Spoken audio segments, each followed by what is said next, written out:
డ్యాములు, చెక్ డ్యాములు, రిజర్వాయర్లు కట్టిర్రు, తర్వాత అవన్నీ చేసినారు. చేసే కదా మీరు ఆడికి టూరిస్ట్గా పెట్టి అదొక పెద్ద టూరిజం ప్లేస్, ఏషియా క్యాండల్నే అంత పెద్ద టూరిజం ప్లేస్ లేదని చెప్పి బస్సులు పెట్టి భోజనాలు పెట్టి మీరు వేల మంది రైతులను తీసుకుపోయి రైతులను బ్రహ్మణల్లో ఉంచి ఇది ఒక అద్భుతం ఇది అని చెప్పి అదేదో నాకు ఛానల్ పేరు యాకత్తలేదు, అదే ఛానల్లో కూడా ఊహించారు కదా మీరు ఏ లేదు కట్టలేదు, కట్టిండు కూలిందని చెప్పబడుతుంది. మీరు కట్టింది నిజమే, అది కూలింది నిజమే. ఇప్పుడు మేము దానికన్నా ముందు శ్రీరామ్ సాగర్ ప్రాజెక్టును కట్టింది కాంగ్రెస్ పార్టీ, కాంగ్రెస్ ప్రభుత్వం. 5,40,000 ఎకరాల ఆయకట్టుకు ఉమ్మడి కరీంనగర్ జిల్లా నీళ్ళు ఇచ్చింది. మరి ఎక్కడైనా ఇది వరకు ఇచ్చింది, ఇప్పుడు అదే నీళ్లతోనే మా రైతాంగం బతుకుతా ఉన్నారు. ఇలా లోయర్ మా డ్యామ్ మీరు అక్కడి నుంచి తీసుకపోయి లోయర్ మా డ్యామ్ వేస్తే ఆ డ్యామ్ నుండే వెనకటి నుంచే వరంగల్ పోతున్నాయి, అందుకెళ్ళి మళ్ళీ వరంగల్ పోయినాయి, కొత్తగానే అయితే ఎక్కడి నుంచి పోలేదు కదా. ఇప్పుడు నేను అన్నదేంది, ఇంట్లో మా పార్టీలో ఇంజనీర్ లేరు, మా ముఖ్యమంత్రి ఇంజనీర్ కాదు, మా మంత్రులు ఇంజనీర్ కాదు. మాకు ఏదైతే central national safety dam authority వాళ్ళు ఇస్తే ఆ రిపోర్టు ప్రకారంగా చేస్తామని చెప్పి మా ఉత్తమ్ కుమార్ రెడ్డి గారు చెప్పబట్టి, మరి ఉత్తమ్ కుమార్ రెడ్డి గారు మరి ఇది మండలి చెప్పినని మరి మొన్న మీరు మాట్లాడుతూ ఉన్నారు. మాతోనే మేము అడుగుతూనే చెప్పలేము, మేము మాతోనే అడుగుతూనే మేము చెప్పిన విషయాలే ఉత్తమ్ కుమార్ రెడ్డి గారు చెప్పారు. మొన్న మా జిల్లా రివ్యూ మీటింగ్ అయితే కూడా ఆ రివ్యూ మీటింగ్లో కూడా మరి కాళేశ్వరం సంగతి ఏంటన్నా అంటే, మనం ఇంజనీర్లం కాదు విజయరమణారావు గారు, మనకు డ్యామ్ సేఫ్టీ అథారిటీ వాళ్ళు రిపోర్టు మేము మొన్న కూడా ముఖ్యమంత్రి గారు నేను పోయినప్పుడు మేము స్వయంగా కలిసాం. వాళ్ళు మాకు రిపోర్ట్ ఇవ్వగానే దాన్ని ఎట్లా చేసుడా తీసేసి కట్టుడా లేకపోతే దాన్నే నిర్మాణం చేస్తా అనేది అది వాళ్ళు ఇచ్చే రిపోర్టు మీద ఆధారపడి ఉంటుంది. మరి మళ్ళా మంత్రి గారు చెప్తా ఉన్నారు ఒక్కటే కుంగింది అది తీసి కడిదైపోతా అని చెప్తా ఉన్నారు. మేము మీ లెక్క తప్పు చేయడం కోసం లక్ష కోట్లను తీసి గోదావరిలో పారేయడం కోసం ఈ ప్రభుత్వం లేదు.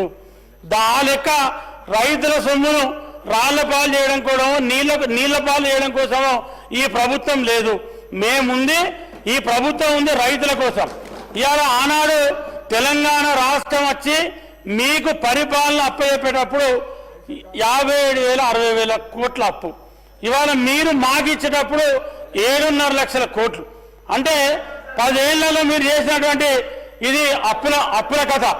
అంటే దానికి ఇవాళ ఆ విధ్వంసానికి మీరు చేసినటువంటి అప్పులకు ఇవాళ అప్పు మళ్ళీ మేము చేసేటువంటి పరిస్థితిని ఇవాళ మీరు తీసుకొచ్చారు. దగ్గర 80,000 నుంచి వెళ్ళి 90,000 కోట్లు మీరు ఏదైతే బకాయిలు పెట్టిపోతే మళ్ళీ అప్పు తీసుకొచ్చి ఇవాళ మీరు అప్పు చేసినటువంటి బకాయిలు పెట్టిన దానికి మీ అప్పుకు అసలు దానికి వడ్డీ ఇవాళ మీరు పెట్టిపోయిన బకాయిలకు ఇవాళ ఈ ప్రభుత్వం పే చేస్తూ ఉంది. ఇంత మంచి కార్యక్రమాలు చేస్తూ ఉంటే ఒక్క అభినందించే కార్యక్రమం లేదు. ఇవాళ ప్రతిపక్ష నాయకులు అసెంబ్లీకి రారు, మీరు ఒక మంచి సూచన ఇయ్యరు, మాట్లాడితే ప్రభుత్వం మీద బురదలు, ప్రభుత్వం మీద నిబంధెట్టడం, ప్రభుత్వాన్ని బదనం చేసే ప్రయత్నం చేయడం, ముఖ్యమంత్రి రేవంత్ రెడ్డి గారు అట్లా, లేకుంటే పట్టి విక్రమార్క గారు ఇట్లా, మంత్రివర్గం అట్లా అని చెప్పి మీ ఇష్టానుసారంగా మాట్లాడుతూ ఉన్నారు. నాకు తెలిసింది ఇలా పేన 10 ఏళ్లల్లా మీరు ఎక్కడ బై ఎలక్షన్ అయితే అక్కడ రేషన్ కార్డు, ఎక్కడ బై ఎలక్షన్ అయితే అక్కడ కొత్త పింఛన్లు, ఎక్కడ బై ఎలక్షన్లు అయితే అక్కడ కొత్త శాంక్షన్లు, కొత్త స్కీమ్స్. మీ ఆలోచన, మీ ధ్యాస, మీ సూపు మీ మొత్తం బై ఎలక్షన్లు గెలవాలి, ఆ ఎలక్షన్లో గెలిచామనిపించుకోవాలి. అదే తప్ప మీరు 10 సంవత్సరాలు వేరే కథే చేయలేదు. ఎక్కడ కూడా ఒక నాయకుడు ఉంటే ఆ నాయకుడిని ఎట్లా నిర్వీర్యం చేయాలి, ప్రతిపక్ష పార్టీలో గట్టి ఎవరుంటే వాళ్ళని ఎట్లా కథం చేయాలి అనేటువంటి ఆలోచన తప్ప ఫోన్ ట్యాంపరింగ్, ఆ నాయకుడు ఎటు పోతాడు, ఆ నాయకుడు ఎక్కడ ఉన్నాడు, ఇదే ప్రయత్నం చేసింది తప్ప మీ రాష్ట్రానికి మంచి చేద్దామనో ప్రజలకు మేలు చేద్దామనో లేదా రైతులకు న్యాయం చేద్దామని చెప్పి చేసే అటువంటి ఆలోచన మీరు చేసినటువంటి దాఖలాలు లేవు. అదేవిధంగా ఇవాళ ఏదైతే మరి రేషన్ కార్డులకు సంబంధించి ఇవాళ నాకు తెలిసి వారి లెక్క అది నా లెక్క, నేను కూడా 24 గంటల గ్రామాలలో ఉంటా. నేను హైదరాబాద్లో ఒక్కరోజు ఉంటే 6 రోజులు మా నియోజకవర్గంలో ఉంటా. ఇవాళ మీరు రేషన్ కార్డులు మరి మా కాన్స్టిట్యూన్సీలో ఉప ఎన్నికలు రాలేదు కాబట్టి అది మా దగ్గర ఇయ్యనట్టున్నారు. మరి మా దగ్గరనైతే ఎక్కడ ఇచ్చినటువంటి నాకైతే ఆనవాళ్ళు లేవు, దాఖలాలు లేవు. మరి అలా రేషన్ కార్డు ప్రజాపాలన మొన్న పెట్టి మరి ప్రజాపాలన ద్వారా దరఖాస్తులు తీసుకొని దానికన్నా ముందు మీ సేవా సెంటర్ ద్వారా దానికన్నా ముందు మరి ఏదైతే కలెక్టర్ల ద్వారా మరి వచ్చినటువంటి దరఖాస్తులు క్రోడీకరించి మరి ఈ రాష్ట్రంలో ప్రతి గ్రామంలో ప్రతి ప్రాంతంలో అధ్యక్ష ఎంతమంది అర్హులుంటే అంతమందికి రేషన్ కార్డు ఇవ్వాలని చెప్పి మరి ప్రభుత్వం నిర్ణయించుకోవడం జరిగింది. మరి వాళ్ళు అంత బ్రహ్మాండంగా రేషన్ కార్డులు ఇచ్చి మరి రాబోయేటువంటి ఉగాది నుండి లేకపోతే నేను డేట్ చెప్పాలని మరి ఏదో ఒక డేట్ నుండి సన్నబియ్యం ఇచ్చేటువంటి ఆలోచన కూడా ఇవాళ ప్రభుత్వం చేస్తూ ఉంది. ముఖ్యమంత్రి రేవంత్ రెడ్డి గారు కానీ ఉత్తమ్ కుమార్ రెడ్డి గారు కానీ మరి చేసేటువంటి కార్యక్రమం చేస్తూ ఉన్నారు. పక్కకుండా మా వాళ్ళు డేట్ చెప్తాను అని నేను చెప్పే డేట్ అది నా బాధ్యత కాదు. అది ముఖ్యమంత్రి గారు చెప్తారు, సంబంధించిన మంత్రి ఉత్తమ్ కుమార్ రెడ్డి గారు చెప్తారు. అది వాళ్ళ ఆలోచన, నాది కాదు డేట్ చెప్పే ఆలోచన. అదేవిధంగా మరి రేషన్ కార్డులతో పాటు ఏదైతే ఇవాళ ప్రజలకు సంబంధించినటువంటి మరి గత ప్రభుత్వం బీఆర్ఎస్ ప్రభుత్వం మేనిఫెస్టోలో పెట్టుకుంది పేదలకు సన్న బియ్యం ఇస్తామని చెప్పి, కానీ ఇయ్యలేదు, మోసం చేసింది, సన్న బియ్యం ఇయ్యలేదు. మరి గతంలో కూడా మనం రేషన్ బియ్యం దొడ్డు బియ్యం ఇచ్చినాడు ఆనాడు కాంగ్రెస్ ప్రభుత్వం చెప్పలే రేషన్ బియ్యం ఇస్తాం దొడ్డు బియ్యం ఇస్తామని చెప్పలే. కానీ ఎక్కడ కూడా మనం ఆనాడు దొడ్డుదారిన బియ్యం అమ్ముకున్న చరిత్ర లేదు. బీఆర్ఎస్ ప్రభుత్వం వచ్చిన తర్వాత పేన 10 ఏళ్ళల్లో మొత్తం రేషన్ షాపులకి వెళ్ళి మరి పక్కకెళ్ళి పక్క రాష్ట్రాలకు మన దొడ్డు బియ్యం రీసైక్లింగ్ అయింది. దాన్ని అరికట్టేటువంటి ప్రయత్నం చేయలే. ఇవాళ మొత్తం మరి రేషన్ వ్యవస్థనే పూర్తిగా నిర్వీర్యం చేయడం జరిగింది. అదే కాకుండా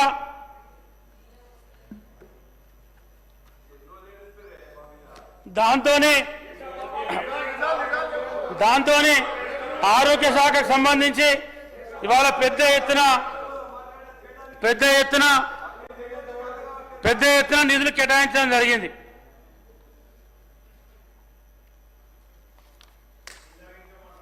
కరెక్టే, కానీ మరి మీరు 10 ఏళ్ళలో నేను లేను అసెంబ్లీలో, కానీ నేను చూడంగానైతే ఎన్నడెవరు మాట్లాడలేదు. మీరు మొత్తం ప్రతిపక్ష పాత్ర మీరే, అధికార పక్ష పాత్ర మీరే. ఇవాళ అందరికీ ఈ ప్రభుత్వంలో మాట్లాడే స్వేచ్ఛ వచ్చింది. ఇవాళ అందరూ కూడా మాట్లాడగలుగుతూ ఉన్నారు. ప్రతిపక్ష శాసనసభ్యుడు కూడా ఇవాళ 10 నిమిషాలు టైం తీసుకొని మాట్లాడే పరిస్థితి ప్రతిపక్ష పార్టీలకు వచ్చిందంటే అది కాంగ్రెస్ పార్టీ గొప్పతనం. అది గుర్తుపెట్టుకోవాలి మీరు. ఇవాళ ప్రతిపక్షం ఉండద్దు, ప్రతిపక్ష పార్టీ ఉండద్దు. ఈ 20 ఏళ్ళు ఈ రాష్ట్రాన్ని ఏలాలి, మొత్తం ఏక చిత్రాధిపత్యంగా మేము మా కుటుంబమే ఉండాలని చెప్పి ఏదైతే ప్రయత్నం చేసిందో దానికి ఈ రాష్ట్ర ప్రజానీకం ఇవాళ చెమర గీతం పాడింది. అది గుర్తుపెట్టుకోవాలి మీరు ఫస్ట్. అదేవిధంగా మరి ఇవాళ బడ్జెట్లో వైద్య రంగానికి కూడా పెద్ద ఎత్తున నిధులు కేటాయించడం జరిగింది. మరి అప్పుడు ప్రతిపక్ష నాయకులు మాట్లాడుతూ మరి అంశం మీద మాట్లాడుతూ మరి వైద్య రంగం నిర్వీర్యం చేసిండు, అసలు వైద్య రంగానికి నిధులే లేవు, మరి ఏది లేదని చెప్పి పెద్ద మాటలు మాట్లాడారు.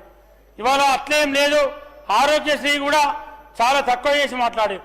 ఇలా మీరు మాట్లాడినప్పుడు చెప్పారు ప్రభుత్వంలో ఉండి మేము చేసిన దాన్ని తక్కువ చేసి మాట్లాడుతూ ఉన్నారు కాబట్టి ఇవాళ మనకు ఇబ్బంది వస్తూ ఉందని చెప్పి మరి చెప్పుకుంటేనే మీరు ఏమన్నారు, 5 లక్షలటువంటి ఆరోగ్యశ్రీని ప్రభుత్వం వచ్చిన తర్వాత మరి 5 లక్షల ఆరోగ్యశ్రీని రాజీవ్ ఆరోగ్యశ్రీగా 10 లక్షలు చేసి ఈ రాష్ట్ర పేదలకు మరి వైద్య సౌకర్యాన్ని అందించి వైద్య సదుపాయాన్ని అందిస్తూ ఉంటే అది ఎవరికి జరగలే. అసలు 10 లక్షలతోనే వైద్యమే అందలేదు, అది ఆరకూర వైద్యం అందిందని చెప్తా ఉన్నారు. కానీ అటువంటిది ఏం లేదు. నేను నిత్యం కరీంనగర్, మా పెద్దపల్లిలో, హైదరాబాద్లో మా నియోజకవర్గ పేదల కోసం తిరుగుతూ ఉంటాం. మరి దీంతో పాటు 10 లక్షల ఆరోగ్యశ్రీ కానీ ఆరోగ్యశ్రీ రానోళ్లను నియమించి తీసుకుపోయి కానీ మరి మేము ఇలా వైద్యం అందిస్తూ ఉన్నాం. కానీ మీరు వైద్యమే అంత లేదు ఏదైతే అంటా ఉన్నారో అది కరెక్ట్ కాదు. ఇవాళ చాలా ఏరియాలలో కూడా కొత్త హాస్పిటల్స్ ఇవ్వడం జరిగింది. ఆనాడు అప్పటి బీఆర్ఎస్ ప్రభుత్వం పెద్దపల్లి జిల్లా కేంద్రం ఏర్పడిన తర్వాత అప్పటి ముఖ్యమంత్రి కేసీఆర్ గారు పెద్దపల్లికి వచ్చినప్పుడు పెద్దపల్లిని సూపర్ స్పెషాలిటీ హాస్పిటల్ చేస్తామని చెప్పారు. ఇది జిల్లా కేంద్రం అయింది, దీన్ని సూపర్ స్పెషాలిటీ హాస్పిటల్ చేస్తామన్నాక 4 సంవత్సరాలు గడిచింది, మళ్ళీ కానీ అది సూపర్ స్పెషాలిటీ హాస్పిటల్ కాలే. ఇవాళ కాంగ్రెస్ ప్రభుత్వం వచ్చిన తర్వాత రేవంత్ రెడ్డి గారు ముఖ్యమంత్రి హోదాలో పెద్దపల్లికి వచ్చినప్పుడు మరి ఒక్క రోజు 2 రోజుల ముందు 50 పడకలు ఉన్నటువంటి పెద్దపల్లి జిల్లా కేంద్ర హాస్పిటల్ను 100 పడకల హాస్పిటల్కి అప్గ్రేడ్ చేసుకుంటూ 51 కోట్లతోని నూతన బిల్డింగ్ నిర్మాణానికి మరి జీవో ఇవ్వడం జరిగింది. ఇవాళ టెండర్లు పూర్తయి మరి కన్స్ట్రక్షన్ కూడా రేపు మాపైతే ప్రారంభం చేసుకోబోతా ఉంది. మరి ఇన్ని మంచి కార్యక్రమాలు చేస్తూ ఉంటే ఇవాళ ఏం జరుగుతలేదు, మరి ఏమి అసలు ఈ ప్రభుత్వం ఏం చేయలేదు అనే విధంగా మీరు ఏదైతే మాట్లాడుతూ ఉన్నారో అది కరెక్ట్ కాదు. అదేవిధంగా ఇవాళ విద్యాశాఖకు సంబంధించి మరి మా పెద్దలు చాలామంది మాట్లాడడం జరిగింది. ఈ బడ్జెట్లో దాదాపు 23,108 కోట్లను మరి విద్యారంగానికి కేటాయించడం జరిగింది. మరి పోయిన ప్రభుత్వంలో విద్యారంగాన్ని మొత్తం మీరు నీరు కార్చారు. ఆనాడు ఉన్నటువంటి స్కూళ్లను మొత్తం ఆనాడు ఉమ్మడి ఆంధ్రప్రదేశ్లో కాంగ్రెస్ ప్రభుత్వం రాజశేఖర రెడ్డి గారు ముఖ్యమంత్రి ఉన్నప్పుడు ఏదైతే టీచర్ల నియామకం కానీ మరి తర్వాత కిరణ్ కుమార్ రెడ్డి గారు కానీ మరి మీరు తెలంగాణ రాష్ట్రం వచ్చిన తర్వాత 10 సంవత్సరాలు ఈ రాష్ట్రంలో బీఆర్ఎస్ ప్రభుత్వం వచ్చిన తర్వాత మీరు ఉపాధ్యాయ నియామకాలను మరిచి ఏదైతే గవర్నమెంట్ స్కూళ్ళను మరిచి మీరు చాలా స్కూళ్ళల్లో మరి విద్యా ప్రమాణాలు పడిపోయి పిల్లలు స్కూల్కి ఏదైతే పేద పిల్లలు ఇవాళ ప్రభుత్వ బడులు పోయేటోళ్ళు చాలామంది పేద పిల్లలు పోతూ ఉంటారు. మరి ఆ పిల్లలందరినీ కూడా ఆ బళ్ళకి వెళ్లకుండా చేసి ఇవాళ కార్పొరేట్ విద్యా సంస్థలకు మీరు కొమ్ము కాసింది ఆనాడు మీ ప్రభుత్వం. ఇవాళ అనేక విధాలుగా ఇలా ముంచింది మీరు. అదేవిధంగా ఇవాళ అటువంటి పరిస్థితి ఉండద్దని చెప్పి ఈ రాష్ట్రంలో మరి ఒకేసారి ఎన్నడూ లేని విధంగా మరి గత 10 ఏళ్ల నుంచి ప్రైవేటు ఏదైతే యజమాన్యంలో ఉన్నటువంటి ఇళ్లలో కిరాయి తీసుకొని నడుస్తున్నటువంటి బీసీ ఎస్టీ స్కూళ్లకు ఇవాళ మరి వాళ్లకు ఒక పర్మనెంట్ సోర్స్ ఉండాలని చెప్పి ఇవాళ రాష్ట్రంలో 58 యంగ్ ఇండియా ఇంటిగ్రేట్ స్కూళ్లను నిర్మాణానికి 11,600 కోట్ల రూపాయలను ప్రభుత్వం మరి వాళ్ళ మంజూరు చేయడం జరిగింది. మరి వాళ్ళ 58 స్కూళ్లను కూడా ఈ ఏప్రిల్ ఎండింగ్ నుంచి ఆ స్కూళ్ల నిర్మాణం ప్రారంభించి రాబోయే 6 నెలల్లోనే మరి 6 నెలల నుంచి 1 ఇయర్ లోపట్నే 58 యంగ్ ఇండియా ఇంటిగ్రేటెడ్ స్కూళ్ల నిర్మాణం మరి మొదటి దశలో పూర్తి చేసి మళ్ళీ రెండో దశలో కూడా ఏవైతే మిగిలిపోయినాయి ఉన్నాయో ఈ రాష్ట్రంలో రాబోయే 2 నెలలనే మరి స్కూళ్ల నిర్మాణం చేయాలని చెప్పి ఇవాళ రేవంత్ రెడ్డి గారి మరి ముఖ్యమంత్రి రెడ్డి గారి ఆధ్వర్యంలో మరి ముందుకు పోతా ఉంది ప్రభుత్వం. అదేవిధంగా మరి యంగ్ ఇండియా ఇంటిగ్రేటెడ్ స్కూల్లో మంజూరు మరి మా పెద్దపల్లి నియోజకవర్గానికి 200 కోట్ల రూపాయలతో మంజూరు చేయడం ద్వారా మా పెద్దపల్లి ప్రాంత నియోజకవర్గ ప్రాంత ప్రజల తరఫున నేను ప్రభుత్వానికి ధన్యవాదాలు తెలుపుతూ ఉన్నాను. అదేవిధంగా మరి గురుకులాల్లో చదువుతున్నటువంటి విద్యార్థులకు ఇవాళ 40% డైట్ ఛార్జీలు పెంచడం జరిగింది ప్రభుత్వం. అదేవిధంగా మరి 200% కాస్మెటిక్ ఛార్జీలు పెంచడం ద్వారా చిన్నారుల మొహాల్లో వాళ్ళ కుటుంబ సభ్యుల మొహాల్లో ఇవాళ మరి ఆనందం వ్యక్తం చిరునవ్వు కనబడతా ఉంది. ఇవాళ ఎందుకంటే మీరు దాన్ని కూడా మరి వాళ్ళ ప్రభుత్వాన్ని స్వాగతించేది పోయి ప్రభుత్వాన్ని అభినందించేది పోయి దాన్ని కూడా మీరు అవహేళన చేసే విధంగా మాట్లాడారు. అంటే మీకు బీసీ ఎస్సీ మైనార్టీ విద్యార్థుల పట్ల వాళ్ళ కుటుంబాల పట్ల ఏ రకమైనటువంటి ఆలోచన ఉందో దానికి నిదర్శనమే మొన్న మీరు మాట్లాడినటువంటి మాటలు. అదేవిధంగా గత ప్రభుత్వం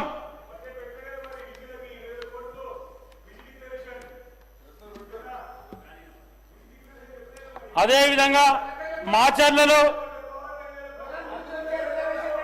150 ఎకరాల యంగ్ ఇండియా స్కూల్ యూనివర్సిటీని నిర్మిస్తున్నాం. దీని ద్వారా ఏడాదికి 30,000 మంది ఉద్యోగాలు కల్పించడం కోసం. కానీ మీరేం చేసిండ్రు? 2014 ఎన్నికల ముందు 1,00,000 ఉద్యోగాలు అన్నారు. 1,00,000 ఉద్యోగాలు అన్నారు కానీ 10,000 ఉద్యోగాలు కూడా మీరు ఇయ్యలే. ఉన్న ఉద్యోగాలను కూడా కొట్టారు. మళ్ళీ 2023లో 1,00,000 ఉద్యోగాలు అన్నారు. మీరు ఉద్యోగాలు ఇయ్యలే. ఇవాళ మా ఆలోచన అంతా ఈ ఏదైతే 150 ఎకరాల్లో ఇది ముఖ్యమంత్రి రేవంత్ రెడ్డి గారి ఆలోచన. మరి యంగ్ ఇండియా స్కూల్ యూనివర్సిటీని ఎందుకు నిర్మిస్తా ఉన్నామంటే అక్కడ ఏదైతే చదువుకున్నటువంటి స్టూడెంట్స్ ఎవరైతే ఉన్నారో వాళ్ళకు శిక్షణ ఇచ్చి దీని ద్వారా మరి ఎందుకంటే వాళ్ళ ఒక స్టూడెంట్ ఇంజనీరింగ్ చేసినా పీజీ చేసినా లేకపోతే ఏం చేసినా కూడా మరి వాళ్ళ ప్రిపేర్ కావడానికి ఇవాళ ప్రైవేట్ కార్పొరేట్ మరి కోచింగ్ సెంటర్లలో వేల రూపాయలు ఖర్చు పెడతా ఉన్నారు. దానికోసం ఇవాళ 150 ఎకరాల్లో యంగ్ ఇండియా స్కూల్ పెట్టి మరి వాళ్ళకి అక్కడ కోచింగ్ ఇప్పించి మరి సంవత్సరానికి 30,000 మందికి నేరుగా ఉద్యోగ అవకాశాలు వచ్చే విధంగా ప్రభుత్వం ఇవాళ మరి కృషి చేస్తూ ఉంది. మరి అదేవిధంగా అధికారంలోకి వచ్చినటువంటి మొదటి సంవత్సరంలోనే 57,946 ఉద్యోగాలను ఇవాళ ఈ ప్రభుత్వం కాంగ్రెస్ ప్రభుత్వం రేవంత్ రెడ్డి గారి నాయకత్వంలో ఇవాళ నియామక పత్రాలు ఇచ్చి వాళ్ళకు ఉద్యోగాలు ఇవ్వడం జరిగింది. ఇవాళ మీరు ఏం చేసిన గ్రూప్ ఎగ్జామ్స్ 10 సంవత్సరాలు నానబెట్టి ఇవాళ మనం చూసినాం. ఆ తర్వాత ఇది అయిపోయినాక చెప్తాం మీ సంగతి దాని సంగతి. ఇవాళ మీరు ఏం చేసిండ్రు 10 సంవత్సరాలు నానబెట్టి లాస్ట్ ఏడాది ముంగట గ్రూప్ ఎగ్జామ్స్ అని పెట్టి మళ్ళీ మీరే పేపర్ లీకేజ్ చేసి మళ్ళీ దాన్ని నిర్వీర్యం చేశారు. ఇవాళ మీరు తక్కువ కాదు. ఈ రాష్ట్ర విద్యార్థులకు ఈ రాష్ట్ర నిరుద్యోగులకు మీరు చేసిన మోసం అంతా ఇంత కాదు. ఇవాళ నియామకాల కోసం నోటిఫికేషన్ ఇచ్చుడు, ఎగ్జామ్ పెట్టుడు, మళ్ళీ కోర్టులో స్టే చేయొచ్చుడు. మీరే కోర్టులో స్టే చేయొచ్చుడు. మళ్ళీ దాన్ని మళ్ళీ ఏడాదో 2 ఏళ్ళు 3 ఏళ్ళు 4 ఏళ్ళు ఆ ఉద్యోగ నియామకాలను ఆపుడు. ఇవాళ కాంగ్రెస్ ప్రభుత్వం వచ్చి దాదాపు 15 నెలలు అవుతుంది. 15 నెలల్లో 57,946 ఉద్యోగ నియామకాలు ఇస్తే ఇవాళ కోర్టు నుంచి స్టే ఎందుకు వస్తలే అని చెప్పి అడుగుతా ఉన్నా. కోర్టు నుంచి స్టే ఎందుకు వస్తలేదో దయచేసి రాష్ట్రంలో ఉన్నటువంటి నిరుద్యోగ యువకులు కానీ విద్యార్థులు కానీ యువత కానీ విద్యార్థుల తల్లిదండ్రులు కానీ దయచేసి మీరు ఆలోచించాలి. ఆనాడి ప్రభుత్వం 10 సంవత్సరాలు ఈ రాష్ట్ర యువతను విద్యార్థులను మోసం చేసింది. ఎందుకంటే ఇవాళ కోర్టుకు పంపించింది మీరే, స్టే పట్టుకొచ్చింది మీరే, నియామకాలు ఆపింది కూడా మీరే అయినటువంటి విషయాన్ని నేను ఈ సందర్భంగా ఈ రాష్ట్ర ప్రజానికానికి ఇవాళ నేను గుర్తు చేస్తా ఉన్నా. అదేవిధంగా ఇలా అమ్మ ఆదర్శ పాఠశాలకు ఇలా 634 కోట్లను ఈ ప్రభుత్వం ఖర్చు చేసింది. అదేవిధంగా రాష్ట్రంలో 119 నియోజకవర్గాల్లో అంబేద్కర్ నాలెడ్జ్ సెంటర్ను ఏర్పాటు చేస్తూ ఇవాళ పోటీ పరీక్షలకు ప్రిపేర్ అయ్యే విద్యార్థులకు ఉచిత శిక్షణ ఇస్తున్నామని చెప్పి ఇవాళ ప్రకటించడం జరుగుతూ ఉంది. అదేవిధంగా మరి రాష్ట్రంలో మొన్ననే మా సీతక్క గారు ప్రకటించారు ఏదైతే 14,236 అంగన్వాడీ ఖాళీలను కూడా ఆ పోస్టులను కూడా మరి త్వరలో భర్తీ చేయబోతా ఉంది కాంగ్రెస్ ప్రభుత్వం. ఇక అదేవిధంగా గృహ నిర్మాణ శాఖ గురించి మరి ఇంతకుముందు అప్పుడు మాట్లాడినప్పుడు చాలా పెద్ద విషయాలు మాట్లాడారు. ఇవాళ మీరు 10 సంవత్సరాలు బ్రహ్మాండంగా చెప్పారు. ఏమి ఇల్లు ఈ ఇల్లేనా, అగ్గిపెట్టి అంతున్నాయి, డబ్బు అంతున్నాయి, ఇవి పండుకుంటే కాళ్ళు అవుతలా తలకాయ ఇవుతలా, అల్లుడత్త ఎక్కడ, బిడ్డత్త ఎక్కడ, కొడుకెక్కడ, ముసలోడు ఎక్కడ, ముసలా ఎక్కడ, ముంగట దండం, బట్టలు ఎక్కడ ఆరేస్తారు, టీవీ ఎక్కడ చూస్తారు అని చెప్పి 2014లో గొర్రెలు ఎక్కడ, మేకలు ఎక్కడ అని చెప్పి 2014 ఎన్నికల ముందు అధ్యక్ష టీవీలో ఆడిచ్చి ఆ ఇల్లు మొత్తం ఆ ఇంట్లో టీవీ చూస్తున్నట్టు ఆ ఇంట్లో కూర్చొని ఆ ఇంట్లో ఉన్నట్టు దాన్ని చూపించి 2014 ఎలక్షన్ అయిపోయింది. మళ్ళీ 2018 అట్లా ఎలక్షన్ పోయింది. 2018 ఎలక్షన్ వచ్చింది. ఇవాళ మీరు అందరూ చూసి ఉంటారు. అవనా పెళ్ళి అంటే సినిమా ఉంటుంది అధ్యక్ష. వెనుకటి సినిమా 30 ఏళ్ళ కింద కోట శ్రీనివాసరావు ఏం చేస్తారన్నా కోడిని కట్టుకొని అన్నం తింటా ఉంటాడు. ఆ అచ్చపేటలు అడుగుతారు. అచ్చపేటలు అడిగి ఏందే నువ్వేమో మిరం కలుపుకొని తింటాను ఏంటంటే ఆయన చెప్తే నాకు ఈ కోడిని చూసుకొని బూరు వీకుంటుంది కోడి, ఈ కోడిని చూసుకొని తింటా ఉంటే నాకు అన్నం తిన్నట్టు అవుతుంది, కడుపు నిండుతుంది అని చెప్పి వీళ్ళు ఆ కోడి అట్టే ఉంటే కోట శ్రీనివాసరావు అయిపోతాడు. కానీ ఇవాళ కూడా మీ పరిస్థితి ఎట్లయిందంటే ఇళ్ళ విషయంలో మీ పరిస్థితి ఎట్లయిందంటే 10 ఏళ్ళు మీ ప్రభుత్వం అయిపోయింది. కానీ డబుల్ బెడ్రూమ్ ఇల్లు రాలే, అల్లుడు రాలే, బిడ్డ రాలే, కొడుకు లేడు, కోడలు లేడు, అగ్గిపెట్టేంత ఇల్లు లేవు, డబుల్ బెడ్రూమ్ ఇల్లు రాలే, ఏం చేయలే. ఇలా మళ్ళీ కాంగ్రెస్ ప్రభుత్వం ఇందిరమ్మ ఇల్లు ఇవ్వబోతా ఉంది. ప్రతి నియోజకవర్గానికి 3,500 ఇల్లు ఇచ్చింది. మీకు చూడడానికి కళ్ళుంటే వినడానికి చెవులుంటే మీరు నా నియోజకవర్గం రండి. మొన్ననే మండలానికి ఒకటి పైలట్ ప్రాజెక్ట్ కింద ఊరికి 20, 30, 40 ఎంతమంది ముక్కు పోసుకుంటే అంతమంది ముక్కు పోసినాం. రాబోయే వారం 10 రోజులలో మా ఇన్ఛార్జ్ మినిస్టర్ ఉత్తమ్ కుమార్ రెడ్డి గారు మా మీటింగ్ పెట్టి ఉమ్మడి కరీంనగర్ జిల్లాలో అటువంటి అందరూ చెప్పారు మీరు ఇల్లు లిస్టు తీసుకొస్తే మేము ఇల్లు శాంక్షన్ ఇస్తామని చెప్పి. కానీ మీరు 10 ఏళ్ళు జరిగింది కదా, మేము ఇల్లు ముగ్గు వస్తే కూడా మీరు దాన్ని కూడా అవహేళన చేస్తూ ఉంటే మీరు ఫస్ట్ ఆత్మవిమర్శ చేసుకోవాలి. ఇవాళ ఇల్లు అంటేనే కాంగ్రెస్ పార్టీ, కాంగ్రెస్ పార్టీ అంటేనే పేదలకు ఇల్లు ఇచ్చేటువంటి పార్టీ. అది రాష్ట్ర ప్రజానీకం, పేద ప్రజానీకానికి అందరికీ విశ్వాసం ఉంది. ఒక విశ్వాసం లేని వాళ్ళు మీరు బీఆర్ఎస్ పార్టీ వాళ్ళు అంతే. మీరు అట్లే ఉండాలి, మీరు అట్లే చూసుకుంటుండాలి. నియోజకవర్గానికి 14,000 ఇందిరమ్మ ఇల్లు ఈ ప్రభుత్వం ఇస్తుంది, ఈ ముఖ్యమంత్రి రేవంత్ రెడ్డి గారు ఇస్తారు. మీరు అదే రకంగా ఉండాలి. మేము ఊరూరికి ఇల్లు కట్టుకుంటూ పోతాం. ఆ ఇల్లు కట్టినాక మీరు ఇల్లు ఇచ్చేటువంటి కార్యక్రమాన్ని చేద్దాం. అదేవిధంగా రెండోసారి ఎవరైతే మరి ఇల్లు లేని పేదలు ఉన్నారో, ఇళ్ళ స్థలం లేని పేదలు ఉన్నారో వాళ్ళందరికీ కూడా మరి ఇల్లు ఇచ్చేటువంటి ఏర్పాటును కాంగ్రెస్ ప్రభుత్వం చేస్తుంది. ఎందుకంటే ఆనాడే క్లియర్గా చెప్పింది, మేము ఖచ్చితంగా ఇల్లు లేనటువంటి ఎవరైతే ఇల్లు లేని పేదలకు, భూమి లేని పేదలకు అందరికి కూడా మేనిఫెస్టో పెట్టినాం. మేమేదో మేనిఫెస్టో పెట్టి తప్పించుకోపోయే పార్టీ కాదు కాంగ్రెస్ పార్టీ. మాట ఇస్తే మాట మీద నిలబడేటువంటి పార్టీ కాంగ్రెస్ పార్టీ. ఇవాళ ఆ మాటతోనే కదా తెలంగాణ రాష్ట్రం ఇస్తే 10 ఏళ్ళు మీరు అధికారంలో ఉన్నది. ఇవాళ ఏం మాట ఇచ్చి మోసం చేసే పార్టీ కాదు. ఇవాళ ఏమైందంటే ఏమైంది అన్నీ అవుతాయి. ఇలా మీరు గట్టిగా చూసుకుంటుండాలి. ఇవన్నీ అయితే ప్రజలకు అన్ని ఇస్తాం. మీ ఎతంతా కావద్దనే కదా, మీ కడుపు నొప్పి అంతా బాధండి. రైతులకు బోనస్ ఇస్తుంది. ఇవాళ మహిళలకు ఉచిత ఆర్టీసీ బస్ ప్రయాణాన్ని కల్పించింది. మహిళలకు ఇవాళ దగ్గర ఈ రాష్ట్ర మహిళలకు ఇవాళ పెద్ద ఎత్తున ఆర్టీసీలో 149 కోట్ల 63 లక్షల మహిళా సోదరిమణులకు, అమ్మలకు, అక్కలకు, చెల్లెలకు ఉచిత బస్సు ప్రయాణాన్ని కల్పించి ఇవాళ దాదాపు 5,005 కోట్ల రూపాయలు ఇవాళ మహిళల కోసం ఉచిత ఆర్టీసీ బస్ ఖర్చు పెట్టింది కాంగ్రెస్ ప్రభుత్వం. అదేవిధంగా మరి 500 రూపాయలకి ఆనాడు గ్యాస్ సిలిండర్ను స్టార్ట్ చేసింది శ్రీమతి సోనియా గాంధీ గారు, కాంగ్రెస్ పార్టీ యూపీఏ చైర్మన్ మరి మన్మోహన్ సింగ్ ప్రధానమంత్రి గారు.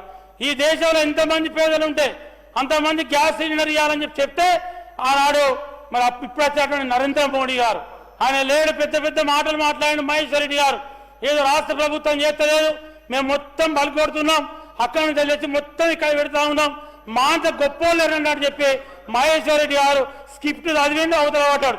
ఇవాళ మీరు ఏం తెచ్చింది రాష్ట్రానికి అని చెప్పి అడుగుతా ఉన్నా. ఈ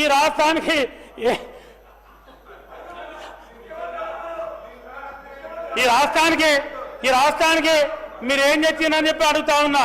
అదే ముఖ్యమంత్రిగా ఈ రాష్ట్ర ముఖ్యమంత్రిగా రేవంత్ రెడ్డి గారి బాధ్యత.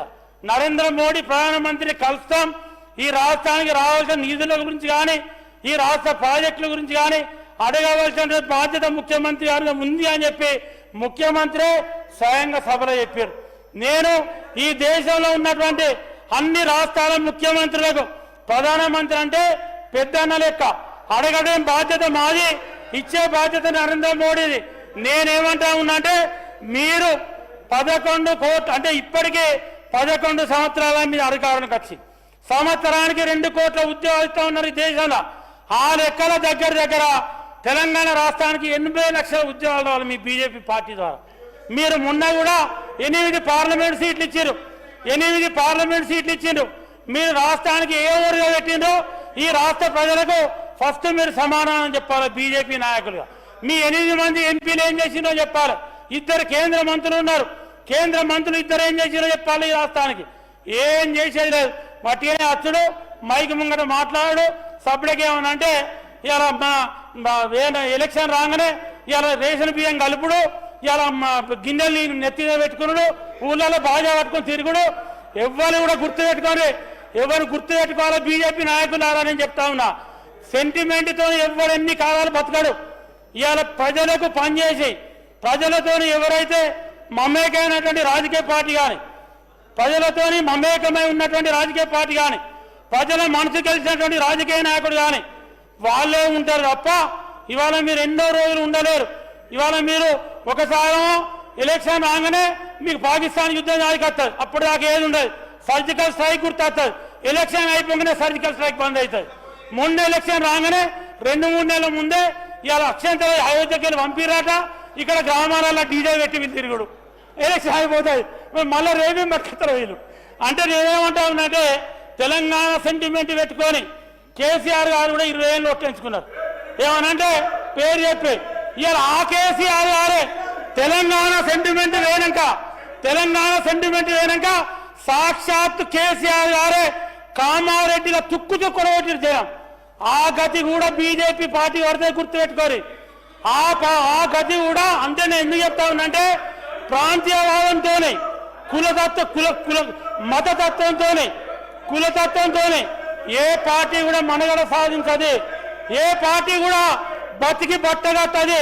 ఎవరైతే అభివృద్ధిని నమ్ముకొని ఎవరైతే ప్రజలకు సేవ చేస్తారో, ఎవరైతే ప్రజలకు సేవ చేసేటువంటి పార్టీ ఉంటుందో, బీజేపీ నాయకులారా 8 మంది ఎంపీలు 8 మంది ఎమ్మెల్యేలు అక్కడ 8 ఇక్కడ 8 మీ గుండె మీద చేసుకొని చెప్పారు. ఈ రాష్ట్రానికి ఈ 11 ఏళ్లలో మీరు తెచ్చిన ప్రాజెక్ట్ ఏది, మీరు చేసిన అభివృద్ధి ఏంది, మీరు ఏం చేసినో ఒక్కసారి ఈ రాష్ట్ర ప్రజానీకానికి మీరు చెప్పవలసిన బాధ్యత మీకుంది. మొన్నట్ల లెక్కనే ఎప్పటికీ నడుస్తారంటే మొన్న అసెంబ్లీ అప్పుడు 8 సీట్లు ఇచ్చారు. ఉదిరగొట్టిన ప్రభుత్వం మాదే, మేమే వస్తున్నాం, అయిపోయిందని. ఎక్కడ ఉన్నారు? 8 సీట్లకు అన్నారు. మీ ఓటింగ్ ఎంత? 10% ఓటింగ్, 8% ఓటింగ్ పడిపోయి. మొన్న పార్లమెంట్ అప్పుడు మళ్ళీ బియ్యం పెట్టి మళ్ళీ వచ్చి అక్షంతలని, రేషన్ బియ్యం కలుపుడు అక్షింతలు అని చెప్పి మళ్ళీ 8 సీట్లకు వచ్చారు. రేపేడి కథలో లెక్క పెట్టుకోరు, రేపేడు ఉంటుందో లెక్క పెట్టుకోరు. మీరు మీ పరిస్థితి ఎక్కడన్నా ఆలోచించుకోరు. అదేవిధంగా ఇవాళ బీజేపీ నిర్వాహకంతో ఇవాళ 400 ఉన్న గ్యాస్ సిలిండర్ యూపీఏ ప్రభుత్వంలో ఆనాడు సోనియా గాంధీ గారు చైర్మన్, మన్మోహన్ సింగ్ గారు ప్రధానమంత్రి, 400 రూపాయల గ్యాస్ సిలిండర్ అయితే 280 రూపాయల సబ్సిడీ ప్రతి మహిళ అకౌంట్లో పడేది. 120 రూపాయలకే గ్యాస్ సిలిండర్ ఇచ్చే చరిత్ర ఆనాడు కాంగ్రెస్ ప్రభుత్వాన్ని. మరి అదేవిధంగా బీజేపీ ప్రభుత్వం వచ్చినాక 1260 రూపాయల సిలిండర్ చేస్తే ఇవాళ కాంగ్రెస్ పార్టీ బాధపడి మహిళల కష్టాలు చూడలేక, పేద కుటుంబాల కష్టాలు చూడలేక 500కే సిలిండర్ ఇస్తామని చెప్పి ఎన్నికల మేనిఫెస్టోలో పెట్టి ఇవాళ 500 రూపాయల సిలిండర్ను ప్రతి గ్రామంలో ప్రతి పేద ఆడబిడ్డకు ఇవాళ ఇస్తా ఉన్నాం. ఈ 15 నెలల కాలంలో 433 కోట్ల రూపాయలు ఇప్పటి వరకు ప్రభుత్వం ఖర్చు పెట్టింది. అదేవిధంగా ఇంకా ఇట్లా చెప్పుకుంటా పోతే చాలా కార్యక్రమాలు ఉన్నాయి. చాలా కార్యక్రమాలు ఉన్నాయి. ఎందుకంటే మీరు మాట్లాడినట్టు అబద్ధాలు చెప్తాను 2 గంటలు మాట్లాడచ్చు. ఇలా మీ అన్ని అబద్ధాలు మాకు రావు, మీ అన్ని అబద్ధాలు మేము చెప్పాం. ఇలా 2 పార్టీలు పోటీ పడతానే అబద్ధాలు చెప్పడానికి. ఇలా నువ్వు ఎక్కువ చెప్పినా, నేను ఎక్కువ చెప్పినా, ఇలా ఈ ప్రతిపక్ష నాయకుడు ఎక్కువ అబద్ధాలు మాట్లాడినా, ఈ పార్టీ ప్రతిపక్ష నాయకుడు అబద్ధాలు మాట్లాడినా, పోటీ వాడు మాట్లాడుతూ ఉన్నారు. చాలా ఏది ఉన్నా కూడా ఈ రాష్ట్ర ముఖ్యమంత్రి రేవంత్ రెడ్డి గారి నాయకత్వంలో ఈ రాష్ట్రంలో అన్ని సంక్షేమ కార్యక్రమాలు అమలు చేస్తూ ఉన్నాం. ఈ 15 నెలల్లో 10 కార్యక్రమాలు అమలు చేసినాం. మీరు గట్నే మాట్లాడుకుంటుండాలి, మేము ఇట్లే చేసుకుంటుండాలి, మళ్ళీ మీరు గానే కూర్చుంటారు, మేము గీనే కూర్చుంటాం. ఎందుకంటే ఎప్పటికీ అబద్ధాలు చెప్తే ఈ రాష్ట్ర ప్రజానికం నమ్మరు, వాళ్ళు కూడా గమనిస్తూ ఉంటారు.